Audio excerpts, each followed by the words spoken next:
DD किसान, बदलते भारत की शान।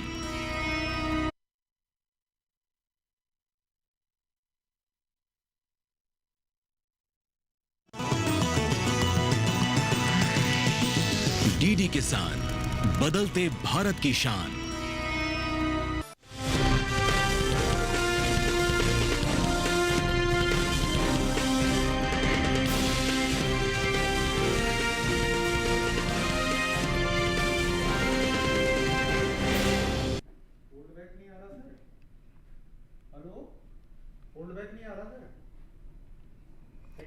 नमस्कार, आप देख रहे हैं दूरदर्शन किसान मंडी खबर में आप सभी का स्वागत है। मैं हूं आपके साथ ज्योत्सना। अगले आधे घंटे के दौरान हम आपको बताएंगे किस कृषि जिन्स के भाव में आई तेजी, किस में आई मंदी, साथ ही जानेंगे आगे किस ओर जा सकता है बाजार। आज हम बात करेंगे अलग अलग कृषि जिन्सों की, तो बने रहिए अगले आधे घंटे के लिए हमारे साथ। और आइए सबसे पहले शुरुआत करते हैं आज की सुर्खियों से।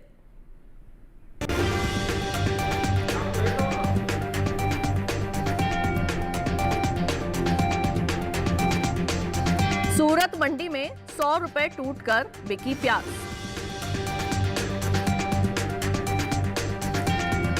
जलालाबाद मंडी में धान की खरीद।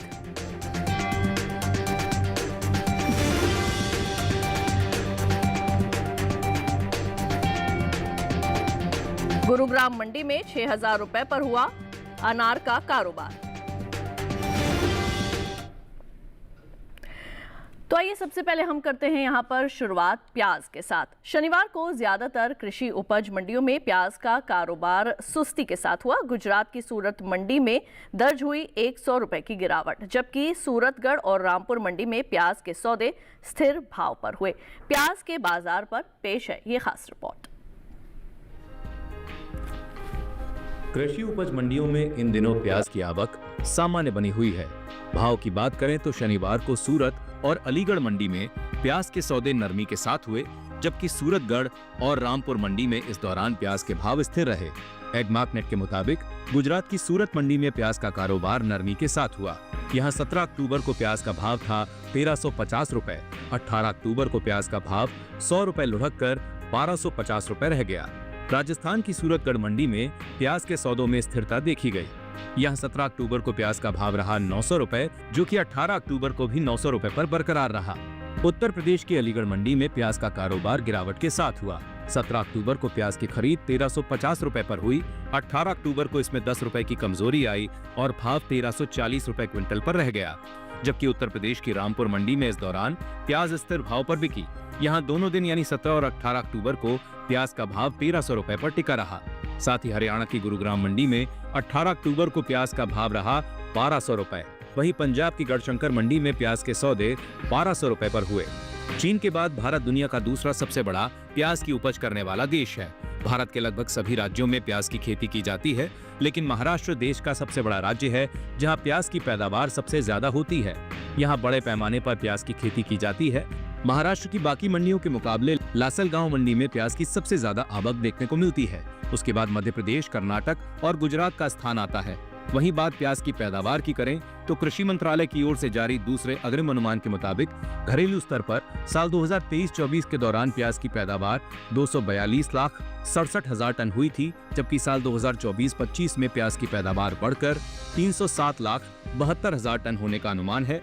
यानी इस साल प्याज की पैदावार करीब 65,05,000 टन की बढ़ोतरी यानी इस साल प्याज की पैदावार में करीब 65,05,000 टन की बढ़ोतरी देखी जा सकती है। तो प्याज के बाजार पर ये थी हमारी खास रिपोर्ट। और इसी के साथ आपको बता दें आज के मंडी खबर में कृषि जिन्सों के संबंध में जानकारी देने के लिए हमारे साथ आज विशेषज्ञ मौजूद हैं अनुज गुप्ता जी। अनुज जी, आपका बहुत बहुत स्वागत है मंडी खबर में। सबसे पहले तो आपसे जानना चाहेंगे कि प्याज का जो बाजार है वो आगे किस ओर जाके करवट लेगा, क्या बताएंगे? अगर हम बात करें प्याज की, तो प्याज के भावों में हमने नरमी आते हुए देखी है। आवक बढ़ने की वजह से भाव नरम होते हुए दिखाई दिए हैं। इस बार अगर हम बात करें तो प्याज की पैदावार बढ़ती हुई नज़र आई है, जिसका असर भावों पे रहा है। अगर हम ओवरऑल बात करें तो इस बार प्याज की फसल ज़्यादा बढ़ने की वजह से आवक बढ़ी है, जिसका असर भावों में पड़ता हुआ नज़र आया है और भाव नरम होते हुए नज़र आ रहे हैं। बिल्कुल। तो ऐसे में जो हमारे प्याज के किसान हैं उनके लिए क्या सलाह देना चाहेंगे आप? किस तरीके से उनको अपनी फसल का जो है वो करना चाहिए, बिकवाली क्या करना चाहिए क्रॉप के साथ? प्याज के किसानों को सलाह है कि उनको फिलहाल अभी प्याज को बेच कर निकल जाना चाहिए। इस बार हमने बम्पर क्रॉप भारत में आती हुई देखी है। निर्यात भी कुछ कम देखने को मिला है, जिसकी वजह से हमने भावों में गिरावट आती हुई देखी है। हालांकि डोमेस्टिक डिमांड है, मगर इस बार आवक बढ़ने की वजह से भाव नरम होते हुए दिखाई दिए हैं। हमें लगता है किसानों को प्याज को बेच कर निकल जाना चाहिए। जी बिल्कुल, और आगे भी कुछ कृषि जिंसों के बारे में आपसे हम ज़रूर जानेंगे। आपसे निवेदन करेंगे आप हमारे साथ बने रहिए। बढ़ते हैं आगे और अब आइए बात कर लेते हैं धान की। शनिवार को मंडियों में धान की आवक सामान्य रही और अगर धान के भाव की बात करें तो मंडियों में धान के भाव चढ़ते उतरते रहे। वहीं मंडियों में धान के सौदे स्थिर भाव पर हुए। धान के कारोबार पर पेश है ये खास रिपोर्ट। हफ्ते के आखिरी कारोबारी दिन यानी शनिवार को बदायूं मंडी में धान के सौदे मजबूती के साथ हुए। वहीं लखीमपुर मंडी में गिरावट रही, जबकि पुलपल्ली और जलालाबाद मंडी में धान के भाव में कोई बदलाव देखने को नहीं मिला। फिलहाल मंडियों में धान की आवक सामान्य देखने को मिल रही है। हाजिर भाव को देखें तो एगमार्क नेट के मुताबिक केरल की पुलपल्ली मंडी में 17 अक्टूबर को धान का भाव था 2320 रुपए। 18 अक्टूबर को इसके भाव में कोई बदलाव नहीं आया और भाव 2320 रुपए पर बना रहा। इसी तरह पंजाब की जलालाबाद मंडी में भी धान की खरीद स्थिर भाव पर हुई। यहाँ दोनों दिन यानी 17 और 18 अक्टूबर को धान 2389 रुपए पर बिका। वहीं उत्तर प्रदेश की बदायूं मंडी में 17 अक्टूबर को धान का भाव रहा 2200 रुपए, जो कि 18 अक्टूबर को 185 रुपए बढ़कर 2385 रुपए हो गया। जबकि राज्य की लखीमपुर मंडी में 18 अक्टूबर को धान का भाव 20 रुपए टूटकर 1840 रुपए से 1820 रुपए पर आ गया। देश से होने वाले बासमती और गैर बासमती चावल का कुल निर्यात 1 करोड़ 62 लाख टन के पार पहुंच गया है। एपीडा की ओर से जारी ताजा आंकड़ों के अनुसार साल 2024 में भारत ने कुल 52,42,048 मीट्रिक टन बासमती चावल का निर्यात किया है। इस निर्यात का मूल्य अमेरिकी डॉलर में $5,837 मिलियन आंका गया है। वहीं गैर बासमती चावल के निर्यात की बात करें तो साल 2024 के दौरान भारत ने गैर बासमती चावल का निर्यात 1 करोड़ 11 लाख 16,000 मीट्रिक टन से ज्यादा का किया है, जिसकी अमेरिकी डॉलर में कीमत $4,470 मिलियन है। और इसी के साथ आइए एक बार फिर से रुक कर लेते हैं धान हमारे जो बाजार के जानकार हैं अनुज गुप्ता जी उनका, और उनसे धान के भाव आगे किस ओर जा सकते हैं वो जानते हैं। तो अनुज जी, धान के बारे में क्या बताना चाहेंगे, आगे किस ओर करवट लेगा धान का बाजार? धान की अगर बात करें तो धान के बाजार में भी हमने मिला जुला कारोबार होते हुए देखा है। हरियाणा पंजाब की मंडियों में आवक शुरू हो गई है, नई क्रॉप की आवक आती हुई दिखाई दे रही है, जिसकी वजह से हमने भावों में नरमी आते हुए देखी है। हमें लग रहा है कि आने वाले दिनों में भाव सीमित दायरे में कुछ नरमी के साथ ट्रेड हो सकते हैं, क्योंकि आवक बढ़ती हुई नजर आई है। इस बार हमने देखा है कि धान की बम्पर क्रॉप भारत में अगेन होती हुई दिखाई दी है। हालांकि निर्यात भी होता हुआ दिखाई दे रहा है, मगर फिलहाल छोटी अवधि में आवक के प्रेशर की वजह से भाव नरम होते हुए दिखाई दे रहे हैं। बिल्कुल, और ऐसे में जो हमारे किसान हैं उनके लिए क्या परामर्श देना चाहेंगे आप? धान के किसानों को सलाह है कि उनको फिलहाल अभी क्रॉप को बेच के निकल जाना चाहिए। छोटी अवधि में भावों में नरमी देखने को मिल सकती है। आवक का प्रेशर भावों में रहेगा, जिसकी वजह से भाव नरम होते हुए दिखाई दे रहे हैं। हमें लगता है किसानों को क्रॉप को बेच के निकल जाना चाहिए। भावों में आगे छोटी अवधि में नरमी रह सकती है, मगर अगर किसानों का लंबी अवधि का व्यू है तो होल्ड करके चल सकते हैं, क्योंकि लंबी अवधि में निर्यात बढ़ने के चांसेस हैं, उससे प्राइसेस को सपोर्ट मिलेगा। तो अगर छोटी अवधि के किसान है तो एग्जिट कर लें, अगर लंबी अवधि के किसान है तो होल्ड करके चल सकते हैं। ठीक है, अब आइए बंटी खबर में बढ़ते हैं आगे और जान लेते हैं कैसा रहा अरहर का बाजार। गुजरात की जंबूसर मंडी में अरहर का भाव रहा 7,400 रुपए। यहीं की राजकोट मंडी में इसके सौदे 4,750 रुपए पर हुए। राज्य की जेतपुर मंडी में अरहर 5,750 रुपए पर बिकी और केरल की पालक्कड़ मंडी में भाव रहा 11,300 रुपए। सभी भाव आवक और गुणवत्ता के अनुसार है। और इसके साथ ही हम आपको बता दें कि अगर आप देश की अलग अलग मंडियों का हाल जानना चाहते हैं तो इनाम के जरिए आप जान सकते हैं कि देश के अलग अलग मंडियों में कृषि जिंसों के भाव किस प्रकार चल रहे हैं, और वहां पर भी आप अपनी फसल की बिकवाली आसानी से कर सकते हैं। वक्त तो चला एक छोटे से ब्रेक का। ब्रेक के उस पार बात होगी अनार की। बने रहिए दूरदर्शन किसान पर, देखते रहिए मंडी खबर।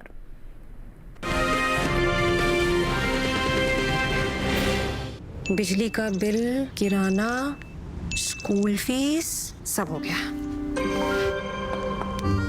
बन गया बजट? हाँ, 5,000 बच गए। तो नई साड़ी ले ले ना, पिछले महीने तो ली थी। एक और नहीं, पहले बजट बनाओ, फिर छोटी छोटी बचत को बैंक में सेव करो और पैसों को बढ़ते देखो। बढ़ी गई। जाओ भाई। आरबीआई कहता है वित्तीय समझदारी समृद्ध नारी।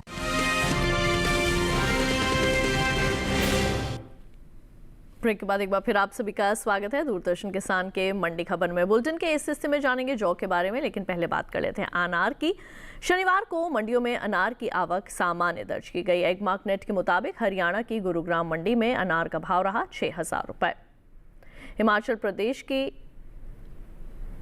पालमपुर मंडी में अनार 10,000 रुपए पर बिका, जबकि पंजाब की गढ़शंकर मंडी में अनार के सौदे 5,500 रुपए पर हुए। इसके साथ ही उत्तर प्रदेश की लखनऊ मंडी में अनार की खरीद 6,600 रुपए पर हुई। भारत बागवानी फसलों में दुनिया का दूसरा सबसे बड़ा उत्पादक देश है और यहां उगाई जाने वाली फसलों में अनार फलों में प्रमुख है। महाराष्ट्र, गुजरात, कर्नाटक, राजस्थान और आंध्र प्रदेश जैसे राज्य देश में अनार की उपज करने वाले प्रमुख राज्य हैं। अनार के निर्यात को देखें तो वित्त वर्ष 2023-24 के दौरान भारत ने 72,011 मैट्रिक टन अनार का निर्यात किया, जिसकी अमेरिकी डॉलर कीमत करीब 69.08 मिलियन अमेरिकी डॉलर है। भारतीय अनार के अंतर्राष्ट्रीय बाजार में मांग लगातार बढ़ रही है, जिसके चलते निर्यात में लगातार बढ़त देखने को मिल रही है। वित्त वर्ष 2024-25 में भी अनार के निर्यात में अच्छा इजाफा हुआ है और अप्रैल 2024 से जनवरी 2025 की अवधि के दौरान भारत ने अनार का निर्यात 69.76 मिलियन अमेरिकी डॉलर दर्ज किया, जो पिछले वर्ष की समान अवधि की तुलना में 21% की वृद्धि को दर्शाता है। ये वृद्धि न केवल अनार की गुणवत्ता और उत्पादन क्षमता का प्रमाण है, बल्कि अंतर्राष्ट्रीय बाजार में भारतीय फलों की मजबूत स्थिति को भी दर्शाता है। भारत अनार का निर्यात संयुक्त अरब अमीरात, बांग्लादेश, नेपाल, नीदरलैंड, सऊदी अरब, श्रीलंका, थाईलैंड, बहरीन, ओमान और अमेरिका को करता है। इन देशों में भारतीय अनार अपनी मिठास, गुणवत्ता और लंबे शेल्फ लाइफ के कारण खासा लोकप्रिय है। इसके साथ ही बढ़ते हैं आगे और जान लेते हैं सरसों का बाजार। राजस्थान की बस्सी मंडी में सरसों का भाव रहा 6,530 रुपए। यहीं की सूरतगढ़ मंडी में इसके सौदे 6,355 रुपए पर हुए। उत्तर प्रदेश की लखीमपुर मंडी में इसका भाव रहा 6,600 रुपए। राज्य की सीतापुर मंडी में भाव रहा 6,690 रुपए। सभी भाव आवक और गुणवत्ता के अनुसार हैं। अब बात करते हैं सेब की। हरियाणा की गुरुग्राम मंडी में सेब का भाव रहा 5,000 रुपए। हिमाचल प्रदेश की पालमपुर मंडी में इसके सौदे 6,000 रुपए पर हुए। पंजाब की गढ़शंकर मंडी में भाव रहा 3,500 रुपए। उत्तर प्रदेश के अलीगढ़ मंडी में भाव रहा 6,960 रुपए। सभी भाव आवक और गुणवत्ता के अनुसार हैं। अब आइए बात कर लेते हैं जौ की। कृषि उपज मंडियों में इन दिनों जौ की आवक सामान्य बनी हुई है। भाव की अगर बात करें तो एगमार्क नेट के मुताबिक राजस्थान की बस्सी मंडी में जौ का भाव रहा 2,176 रुपए। उत्तर प्रदेश की आजमगढ़ मंडी में इसके सौदे 2,375 रुपए पर हुए। राज्य की रायबरेली मंडी में इस दौरान जौ के सौदे 2,300 रुपए पर हुए। कृषि एवं किसान कल्याण विभाग की ओर से साल 2024-25 के लिए तीसरे अग्रिम अनुमान को जारी किया गया है, जिसके मुताबिक देश में रबी जौ की पैदावार साल 2024-25 के दौरान 18,44,000 टन होने का अनुमान है, जबकि बीते साल इस दौरान जौ की उपज 16,99,000 टन थी। एक बार फिर से रुक कर लेते हैं बाजार के जानकार अनुज गुप्ता जी का। अनुज जी, जौ के बारे में क्या जानकारी देने वाले हैं? आगे कैसा दिखाई देगा इसका बाजार? जौ की अगर बात करें तो जौ के बाजार में हमने मिलाजुला कारोबार होते हुए देखा है। इस बार जौ की पैदावार बढ़ी है, डिमांड भी बढ़ी है, तो भाव अभी फिलहाल सीमित दायरे में व्यापार करते हुए नजर आए हैं। हमें लगता है कि आने वाले दिनों में जौ के बाजार में सीमित दायरे का कारोबार रहेगा। आवक बढ़ने की वजह से भाव नरम होते हुए दिखाई दे सकते हैं। और ऐसे में जो किसान है जौ का, उनको क्या करना चाहिए फिलहाल अभी अपनी क्रॉप के साथ? जौ के किसानों को सलाह है कि उनको फिलहाल अभी जौ को बेच के निकल जाना चाहिए। भावों में मिलाजुला कारोबार देखने को मिल रहा है, आवक बढ़ रही है, जिससे लग नहीं रहा है कि भाव ज़्यादा ऊपर जाते हुए दिखाई देंगे। तो जो भी उछाल आता है, हमें लगता है किसानों को जौ से निकल जाना चाहिए। जी बिल्कुल। और इसके साथ आपसे निवेदन करेंगे आप हमारे साथ बने रहें। आपको एक बार फिर से बता दें, ई-नाम के जरिए आप देश की अलग अलग मंडियों में क्या चल रहे हैं कृषि जिंसों के भाव, वो भी आप जान सकते हैं और इसके साथ साथ अपनी फसल की बिकवाली भी अच्छी तरह से कर सकते हैं। वक्त तो चला है एक और छोटे से ब्रेक का। ब्रेक के उस पार बात होगी कुछ और कृषि जिंसों की। कहीं मत जाइए, देखते रहिए दूरदर्शन किसान।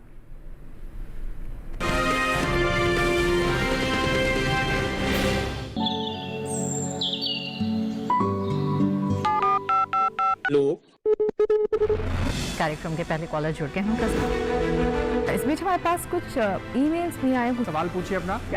में जो मक्का पैदा करेंगे इनमें कौन सी सावधानी बरतनी है? गर्म इलाकों के लिए आप HRM 99 इनसे आप कुछ फल ले सकते हैं। जैस्मीन के पेड़ पे जैस्मीन, फल नहीं आए। उसको पूरी खुली धूप चाहिए। फसल में कीट लगा हो या कोई बीमारी, पशुपालन में हो कोई दिक्कत या चाहिए कोई जानकारी, फोन उठाइए, नंबर मिलाइए और कहें हेलो किसान। सोमवार, बुधवार और शुक्रवार शाम 6 से 7 बजे सिर्फ DD किसान पर।